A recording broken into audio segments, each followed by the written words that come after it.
बिस्मिल्लाहिर्रहमानिर्रहीम। Student second year math calculus and analytic geometry, इसका chapter number 7 हम लोग डिस्कस कर रहे थे। चैप्टर नंबर 7 में हमने वेक्टर लास्ट लेक्चर में डिस्कस किया था, इसकी डेफिनेशन देखी थी और इसकी हमने बेसिक प्रॉपर्टीज़ को डिस्कस किया था।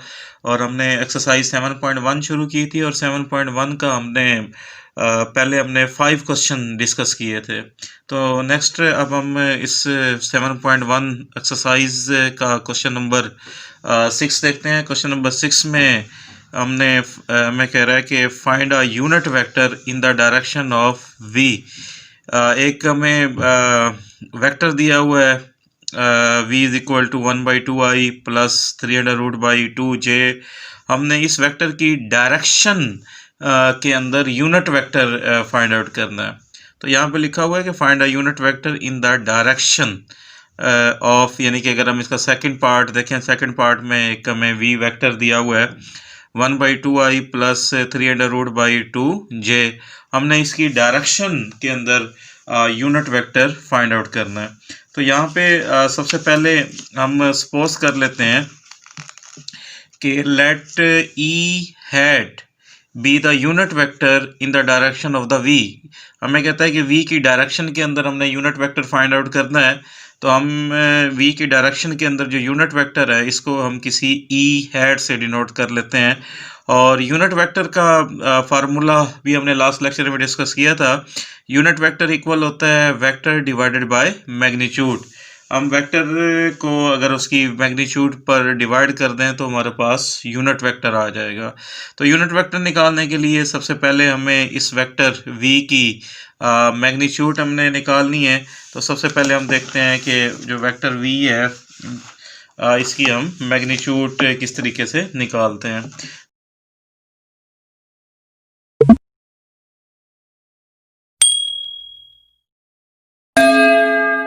तो मैग्नीट्यूड निकालने के लिए हमारे पास वेक्टर जो v है सेकंड पार्ट में वो हमारे पास गिवन है 1/2i प्लस 300√2j। ये वेक्टर एक v है, हमने इसकी सबसे पहले मैग्नीट्यूड निकालनी है।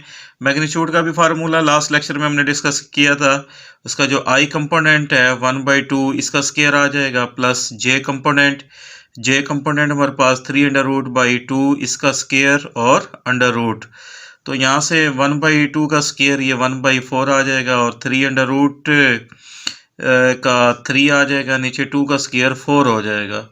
तो ये 1 प्लस 3 तो ये 4/4, तो ये कैंसिल होके 1 आ जाएगा और 1 का जो मैग्नीट्यूड है अंडर रूट है तो ये हमारे पास 1 आ जाएगा। तो हमने जो वेक्टर v है इसकी मैग्नीट्यूड निकाल ली है। अब जो यूनिट वेक्टर का फार्मूला हमने लिखा है, यूनिट वेक्टर का इसकी डायरेक्शन में हमने ई हैड से डिनोट किया। वेक्टर हमारे पास है 1/2i प्लस 300√2j और डिवाइडेड बाय मैग्नीट्यूड हमारे पास 1 आ गई है। तो नीचे जो 1 है ये डिवाइड करें या ना करें तो ये हमारे पास 1/2i प्लस 300√2j, तो ये हमारे पास यूनिट वेक्टर आ गया इन the direction of v। Next students हमारे पास क्वेश्चन नंबर 9 इस एक्सरसाइज का।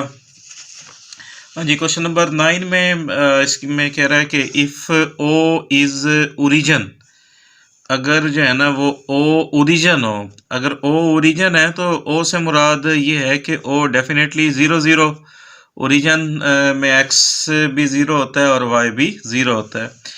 एक तो ये हमारे पास गिवन इंफॉर्मेशन है कि ओ ओरिजिन है and O P is equal to A B, और हमारा ओ पी जो है ना वो ए बी के इक्वल है, ये भी हमें गिवन है।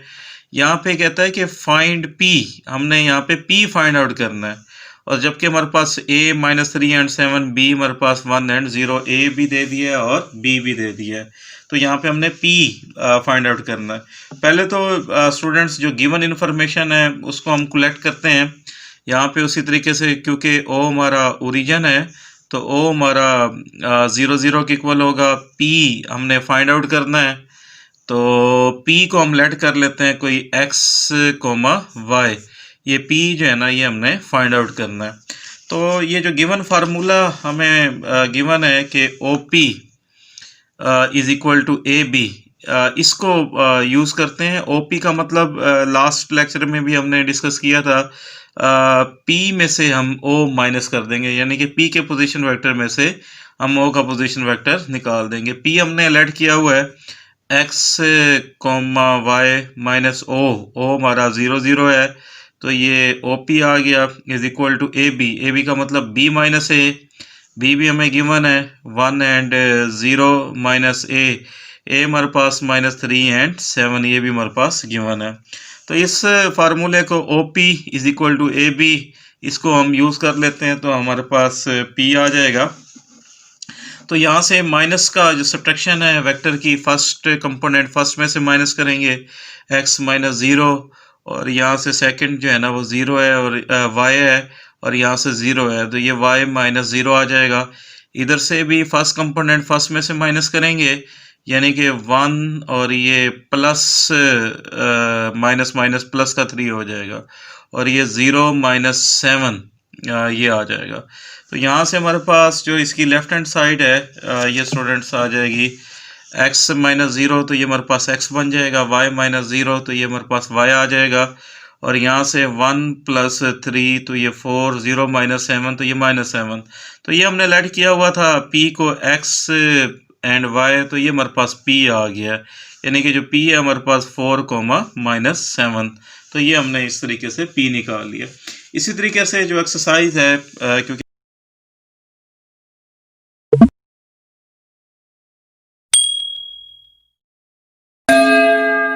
हम स्मार्ट सिलेबस डिस्कस कर रहे हैं, तो क्वेश्चन नंबर 6 के बाद आपका क्वेश्चन नंबर 9 है, और 9 के बाद फिर हमने क्वेश्चन नंबर 11 करना है। तो 11 बिल्कुल जैसे मैंने ऊपर आपको ये क्वेश्चन नंबर 9 करवाया है, तो 11 जो है ना वो आप इस तरीके से खुद कर सकते हैं। पास एक फार्मूला है द रेशो फार्मूला, तो हम इसका स्टेट देखते हैं, तो इसकी मदद से हम क्वेश्चन नंबर जो 12 है एक्सरसाइज का उसे हम सॉल्व करेंगे। तो सबसे पहले देखते हैं कि रेशो फार्मूला हमें क्या कहता है। रेशो फार्मूले का स्टूडेंट्स स्टेट ये है कि let A and B 2 points, हमारे पास ए एंड बी अगर ये 2 पॉइंट्स हों, whose position vector are A and B respectively, जो पॉइंट ए है ये वाला, इसका जो पोजीशन वेक्टर है वो स्मॉल ए है, और जो बी है इसका पोजीशन वेक्टर जो है ना वो स्मॉल बी के इक्वल है। ठीक हो गया, यानी कि ए और बी हमारे पास 2 पॉइंट्स हैं, जो ए है उसका पोजीशन वेक्टर स्मॉल ए है, और जो बी है उसका पोजीशन वेक्टर स्मॉल बी के इक्वल है। इसको दोबारा इस डायग्राम से भी हम समझ सकते हैं। ये सपोज कीजिएगा ये y हमारे पास, ये x है, ये ओरिजिन है। इस xy प्लेन के अंदर हमारे पास 2 पॉइंट्स हैं, एक पॉइंट a है और ये कोई पॉइंट b है। जो पॉइंट a है इसका पोजीशन वेक्टर स्मॉल a के इक्वल है, और जो पॉइंट b है इसका पोजीशन वेक्टर स्मॉल b के इक्वल है। ए और बी 2 पॉइंट्स हैं, इन एक का पोजीशन वेक्टर स्मॉल ए है, दूसरे का पोजीशन वेक्टर स्मॉल बी है, और एक पॉइंट है पी। जो पॉइंट पी है ये ए बी को डिवाइड कर रहा है। जो डिवाइड कर रहा है इसकी जो रेशो है, यानी कि जो पी है ये डिवाइड कर रहा है सम पी रेशो क्यू से डिवाइड कर रहा है। तो फिर ये जो डिवाइड करने वाला है, अगर उसका पोजीशन वेक्टर हम आर से डिनोट करें, तो रेशो फार्मूला स्टूडेंट्स ये कहता है इस आर का पोजीशन वेक्टर ये इक्वल होगा सेकंड रेशो, यानी कि Q multiply by first vector, और plus first ratio multiply by second vector, और divided by sum of the ratio, यानी कि पी प्लस क्यू आ जाएगा। तो ये डिवाइड करने वाले का पोजीशन वेक्टर हम इस तरीके से निकाल सकते हैं। यानी कि इसको दोबारा ज़रा देख लें, इसका आपने यूँ शॉर्टकट सा मेथड याद रखना है। जो सेकंड रेशो है, सेकंड रेशो हमारी क्यू है, उसके साथ आपने फर्स्ट का पोजीशन वेक्टर मल्टीप्लाई कर देना है, प्लस फिर फर्स्ट रेशो के साथ सेकंड वेक्टर का पोजीशन वेक्टर मल्टीप्लाई करना है, और divided by sum of the ratio, यानी कि जो रेशोज हैं उनका आपने सम। ये हमारा स्टूडेंट्स रेशो फार्मूला है। तो ये जो रेशो फार्मूला है इसकी मदद से हम एक्सरसाइज का क्वेश्चन नंबर 12 देखते हैं। नेक्स्ट स्टूडेंट्स हमारा जो स्मार्ट सिलेबस का क्वेश्चन नंबर 12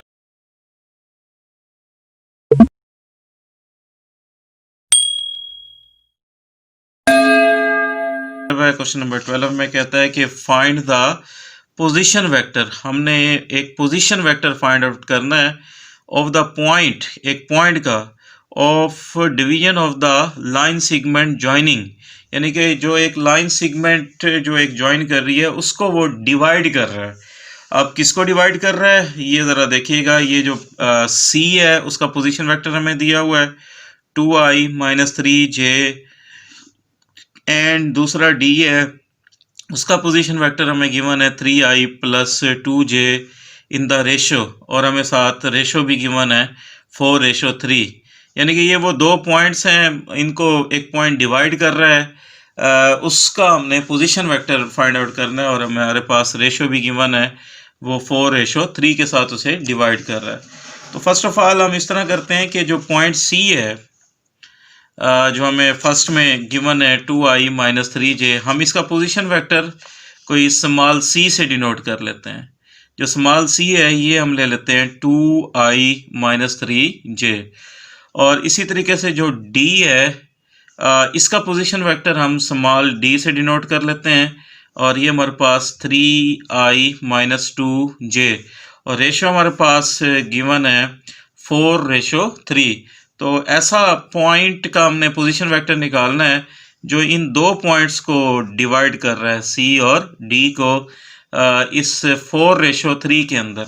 तो अभी हमने स्टूडेंट्स रेशो फार्मूला डिस्कस किया है। सबसे पहले तो हम लिख देते हैं कि let R be the required position vector. R जो है ना ये वो रिक्वायर्ड पोजीशन वेक्टर है जो सी और डी को डिवाइड कर रहा है।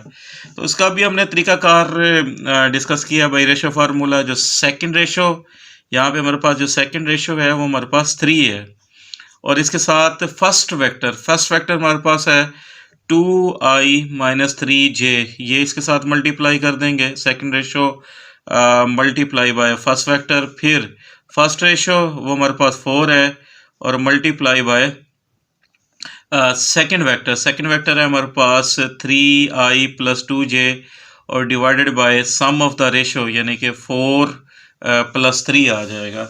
यानी कि यही हमारा रेशो फार्मूला। अगर हमने डिवाइड करने वाले का पोजीशन वेक्टर निकालना है तो वो इस रूल के तहत हम निकाल सकते हैं। अब इसको थोड़ा सा हम आगे सिंप्लीफाई कर लेते हैं।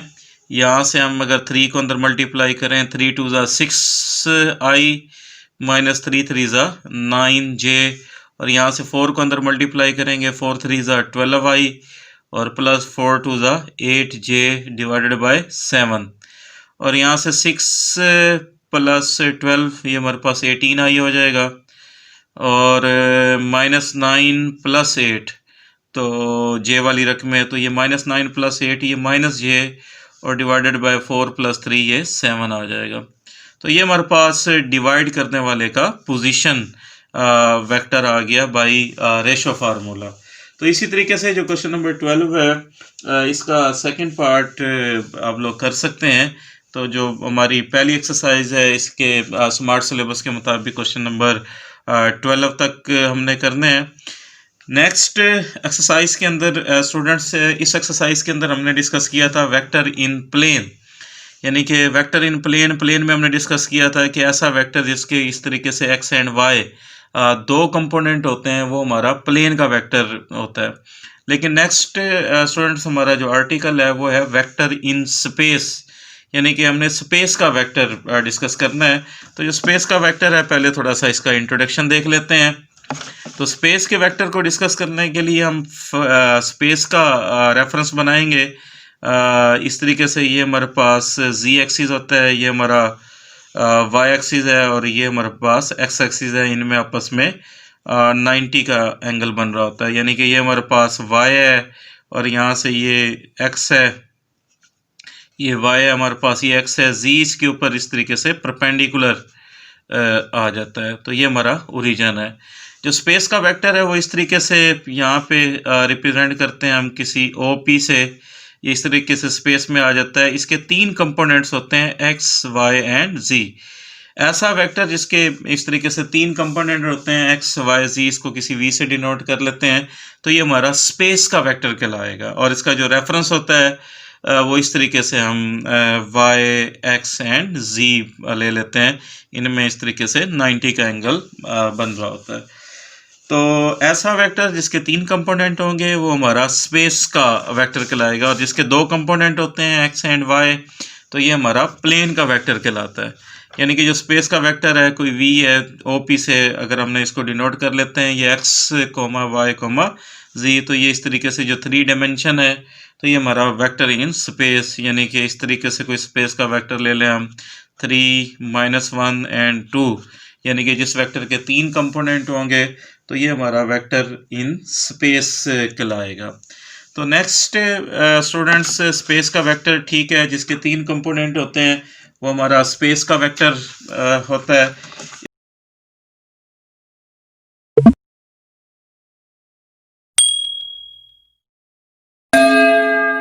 इसके बाद थोड़ी सी हमारे पास डेफिनेशन है, तो एक डेफिनेशन देखते हैं हम। उसी तरीके से यहाँ पे भी हम जिस तरह प्लेन में हमने डिस्कस किया था आई को, तो यहाँ पे भी हम आई को डिस्कस करते हैं। यहाँ पे जो आई है हमारे पास is the unit vector along X axis. Space के अंदर वही आई जो हमने प्लेन में हमने डिस्कस किया था, this is the unit vector along X axis. और स्पेस के अंदर जो आई होता है इसके कंपोनेंट होते हैं 1, 0, 0, यानी कि इसमें x 1 हो जाएगा, y और z दोनों कंपोनेंट जो है ना वो 0 हो जाएंगे। ठीक है, i is the unit vector, यानी कि इसको हेड से भी डिनोट कर सकते हैं या इसको सिंगल वेक्टर, क्योंकि ये यूनिट वेक्टर है, वेक्टर का लफ्ज़ आ जाता है तो हम उस पर हेड लगाएं या ना लगाएं, तो जस्ट इसको वेक्टर से भी हम डिनोट कर सकते हैं। तो i is the unit vector along X axis. और इसी तरीके से हमारा j है, तो j जो है ना is the unit vector along y axis. तो j हमारा यूनिट वेक्टर है अलोंग y एक्सिस, और जो j होता है इसके कंपोनेंट होते हैं 0, 1, 0, यानी कि इसमें x 0 होता है और z 0 होता है, और y जो है ना वो हम 1 ले लेते हैं। ये जो j होता है ये इस तरीके से unit vector along y axis होगा। इसी तरीके से स्टूडेंट्स हम k को यूज़ करते हैं। जो k है हमारे पास is the unit vector along z axis, और इसके जो कंपोनेंट होते हैं इसमें x 0, y 0, z जो है ना कोई 1 के इक्वल होता है। ये इस तरीके से 0, 0, 1, यानी कि जिसके 3 कंपोनेंट जिसमें x, y 0 हो जाता है, z हमारा 1 के इक्वल होता है। तो हम ये जो यूनिट वेक्टर है अलोंग z एक्सिस इसको हम k से डिनोट करते हैं। तो अभी थोड़ी देर पहले हमने स्टूडेंट डिस्कस किया है वेक्टर इन स्पेस। स्पेस का वेक्टर जो है ना वो इस तरीके से x, y, z जिस वेक्टर के 3 कंपोनेंट होंगे ये हमारा स्पेस का वेक्टर कहलाएगा। लेकिन ये जो स्पेस का वेक्टर है students x, y, z 3 component की फॉर्म में लिखा जाता है। इसको रिप्रेजेंट करने का एक और भी तरीकाकार होता है, तो उसको लिखने का कौन सा तरीका है ये देखें।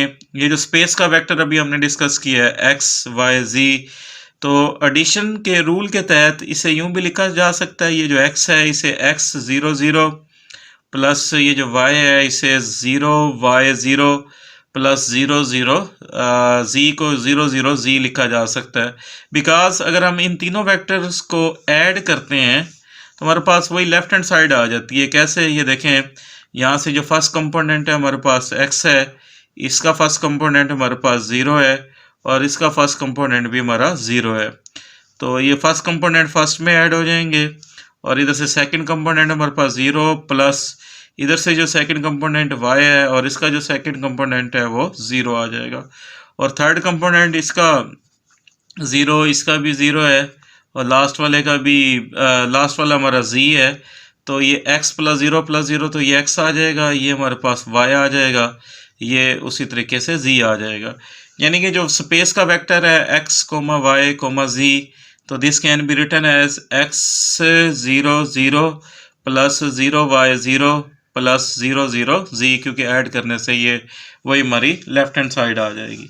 तो नेक्स्ट स्टूडेंट जो पहला वेक्टर है हम इसमें से x को कॉमन ले लेते हैं, यहाँ पे 1, 0, 0 आ जाएगा, और जो सेकंड वेक्टर है यहाँ से हम y कॉमन ले लेते हैं, तो ये हमारे पास 0 1 0 आ जाएगा। और इसी तरीके से जो तीसरा वेक्टर है वहाँ से हम z कॉमन ले लेते हैं, तो ये हमारे पास 0 0 1 आ जाएगा। अब ये स्टूडेंट x और 1 0 0 ये भी हमने डिस्कस किया, unit vector along x axis, इसको i से डिनोट करेंगे, और y वैसे का वैसा, और 0 1 0 ये हमारा j से डिनोट करेंगे, this is the unit vector along y axis. और ये जो 0 0 1 है इसको हम k से भी डिनोट कर सकते हैं, this is the unit vector along y axis, sorry z axis. तो ये जो स्पेस का वेक्टर है x, y, z, this can be written as xi plus yj plus z k, इस तरह भी हम इसको लिख सकते हैं। तो यानी कि इसकी एग्जांपल देखते हैं कि फ़र्ज़ किया हमारे पास स्टूडेंट्स एक स्पेस का वेक्टर है 3 2 एंड -1। अगर हमने इस स्पेस के वेक्टर को आई जे के फॉर्म में लिखना है तो हम इसे यूँ लिखेंगे xi प्लस 2j और -k।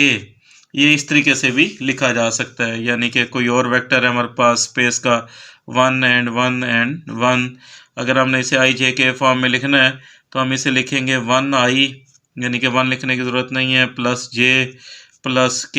तो ये जो स्पेस का वेक्टर है ये इस तरीके से आई जे के फॉर्म में भी लिख सकते हैं। तो ये थोड़ा सा हमारा इंट्रोडक्शन था वेक्टर इन स्पेस।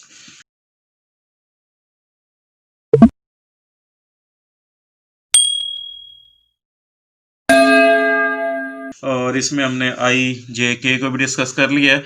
तो नेक्स्ट स्टूडेंट्स हम 7.2 की तरफ आते हैं।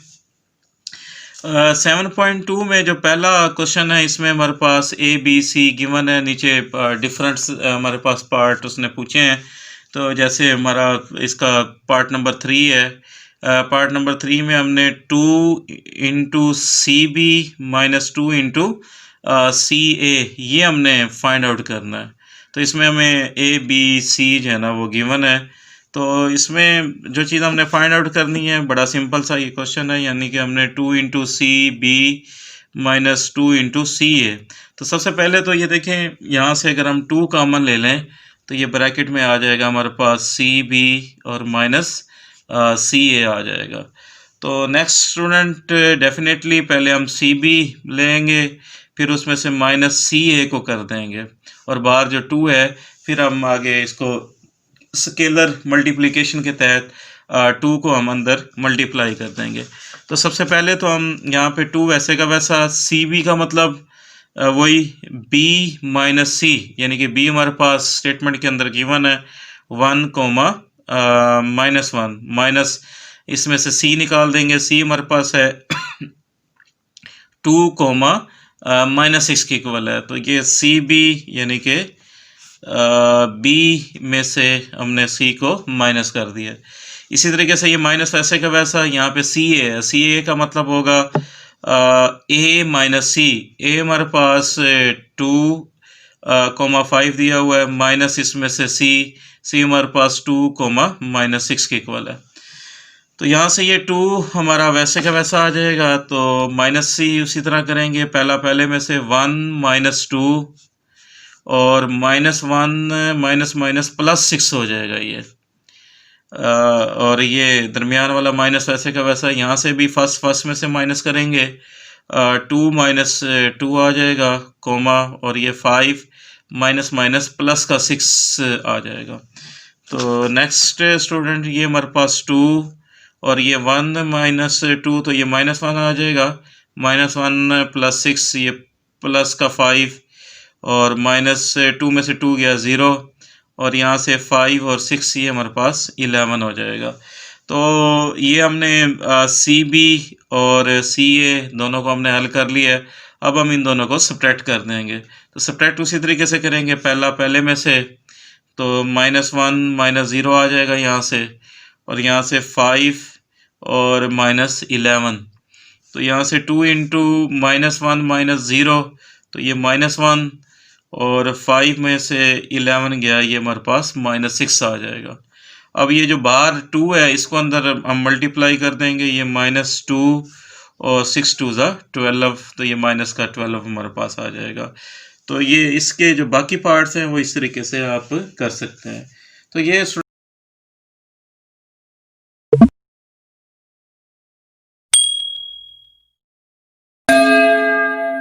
आज का हमारा लेक्चर था। आज हमने वेक्टर इन स्पेस डिस्कस की है और एक्सरसाइज का हमने पहला क्वेश्चन डिस्कस किया है।